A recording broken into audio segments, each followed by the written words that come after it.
कि नए कार्य नहीं किए जाएं बारिश के अंदर, जबकि बारिश शुरू होने से पहले ही मैंने आयुक्त महोदय को और कलेक्टर साहब को भी लेटर लिख करके ये अवगत कराया था कि जो भी हमारे इधर जो हमारे क्षेत्र India's most trusted jeweler Tanishq अब आ गया है वैशाली नगर अजमेर में। For bigger and better shopping experience, visit Tanishq near Reliance Fresh, Vaishali Nagar, Main Road, Ajmer. जी, मैं नीतू मिश्रा वार्ड नंबर 41 से पार्षद हूँ। जिस तरह से जो क्षेत्रवासी हैं यहाँ के ये अपना जो नरसिंहपुरा के लिए ये जो रास्ता जाता है कोली बस्ती के इधर की तरफ, इधर ठेकेदारों ने सीवरेज का कार्य करा था। मैं आपको पहले बताना चाहूँगी कि सबसे पहले तो हमने ही ये सीवरेज का कार्य कराने के लिए और उसके बाद जो क्षतिग्रस्त सड़कें होती हैं उसके लिए हमने कलेक्टर साहब को पहले ही लेटर लिख चुके हैं, जिसकी तारीख है 18/7/2023। ठीक है, अभी 24 चल रहा है। तो हम लगातार इन सब चीज़ों के बारे में सभी को अवगत कराते रहते हैं, जो हमारे प्रशासनिक अधिकारी हैं उन सभी को अवगत कराते रहते हैं। और जिस तरह से ठेकेदारों ने अपनी मनमानी करते हुए डीएलबी के आदेश थे कि नए कार्य नहीं किए जाएं बारिश के अंदर, जबकि बारिश शुरू होने से पहले ही मैंने आयुक्त महोदय को और कलेक्टर साहब को भी लेटर लिख करके ये अवगत कराया था कि जो भी हमारे इधर जो हमारे क्षेत्र के अंदर जॉन्सगंज के अंदर जितने भी सीवरेज के कार्य हो रहे हैं तो वो सब नए कार्य ना हो जब तक बारिश हो रही है, और जितने भी पुराने कार्य हो रहे हैं उन सबको दुरुस्तीकरण भी साथ के साथ हुआ जाए, समतलीकरण भी करते जाएं जहां पर भी सीवरेज का कार्य हो रहा है। लेकिन इस तरह से कोई भी कार्य नहीं किया गया, जिसके कारण क्षेत्रवासी और हमारे पास ही एक स्कूल भी है, 2 स्कूल है, देवनारायण स्कूल और चाणक्य स्कूल, बच्चे भी रोज आते जाते हैं और सारे क्षेत्रवासी जो हैं घनी बस्ती है यहाँ पर, वो सभी बहुत ज़्यादा परेशान हो रहे हैं इन्हीं चीज़ों से। आए दिन सब दुर्घटनाग्रस्त हो रहे हैं, बच्चे गिर जाते हैं। और जिस तरह से आप देख रहे हैं गड्ढों में पानी भर गया है क्योंकि समतलीकरण कार्य नहीं किया गया है ठेकेदारों के द्वारा, जो कि भाग गए, उनका कोई अता पता नहीं है, वो अपनी मनमानी कर रहे हैं। उससे हमारे क्षेत्रवासी परेशान हो रहे हैं। अब बारिश में जो गड्ढों में पानी भरेगा ये सड़ेगा, उससे मक्खी मच्छर होंगे तो उससे डेंगू के भी खतरे बढ़ जाएंगे।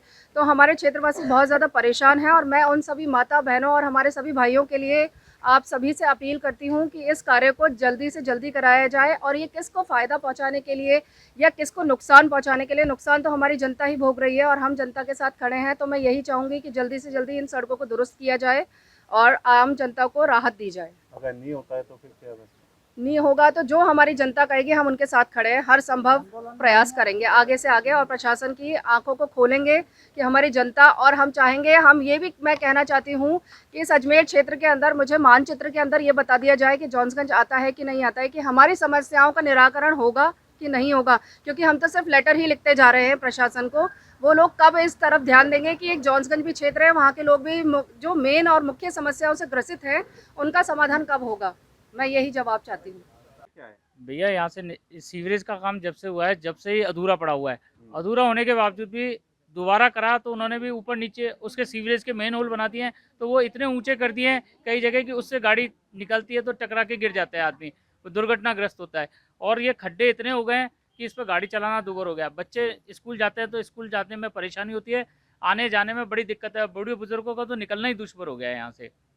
अच्छा, सुबह किस तरह से एक्सीडेंट होते हैं स्कूल? ये अभी तो ये इसमें सड़कों के ऊपर कई कई जगह पानी भरा हुआ है और पत्थर इतने ऊंचे ऊंचे निकल रहे हैं इसमें से, छोटे बड़े, जिससे गाड़ी स्लिप हो जाती है। मेन होल भी इतने ऊंचे बना दिए हैं, एक्सीडेंट हो जाता है उससे, स्लिप मार तो जाने से बच्चे रह जाते हैं। और बड़े बुजुर्ग जो है वो बिल्कुल ही नहीं निकल पा रहे हैं वहाँ से, रास्ता इतना खराब हो रखा है। नाम बताइए आप। संजीव कुमार मित्तल, कौन सी कॉलोनी है? जॉन्सगंज। अब ये क्या समस्या आ रही है? ये जॉन्सगंज अवधपुरी कॉलोनी है, वार्ड नंबर 41 है। यहाँ पर सीवरेज का कार्य शुरू हुआ था। सीवरेज का कार्य 1 साल पहले शुरू हुआ था। यहाँ पर सीवरेज ठेकेदार आया, उसने सड़क खोदता गया और सीवरेज डालता गया, लेकिन उसने सड़कें नहीं बनाई। उसके बाद बीच में वो ठेकेदार भाग गया, दूसरा ठेकेदार आया, उसने फिर आधी सीवरेज जो अधूरी पड़ी थी उसे डाला। उससे भी ये कहा गया था कि सड़क बनाएगा, बोला वो सड़क बनाएगा, लेकिन वह भी सड़क बना के नहीं गया। और सड़कें इस प्रकार से बनी हुई है, पूरी खड्डे खड्डे हो रखे हैं। जगह जगह जहाँ सीवरेज डली है वहाँ पूरा खड्डा हो रखा है।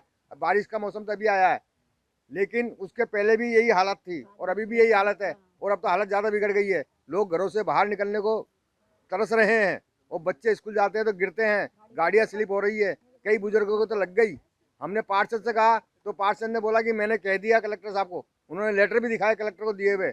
उन्होंने यही बताया कि ये सड़क बननी चाहिए, लेकिन न तो कलेक्टर सुनवाई कर रही है न विधायक सुनवाई कर रही है। अभी हमने पार्षद को बुलाया, पार्षद तुरंत यहाँ पर आ गई क्योंकि वो सच्ची और सीधी है। उनने कहा कि मैंने तो कार्रवाई कर रखी है, किस तरह से बीमारी भी फैलने का डर है अब, जैसे कि सबसे बड़ी बीमारी तो यह है कि यह पानी भरा हुआ है, मच्छर हो गए हैं, पानी भर गया है और छोटे छोटे बच्चे हैं, घर से बाहर निकलते हैं, स्कूल जाते हैं तो उनको काफ़ी परेशानी होती है। मान लो कोई मच्छर काट गया है तो अभी हैजा वो चल रहा है, डेंगू वेंगू वो हो गया तो और दिक्कत हो जाएगी। नाम बताओ। अमर सिंह कंवर।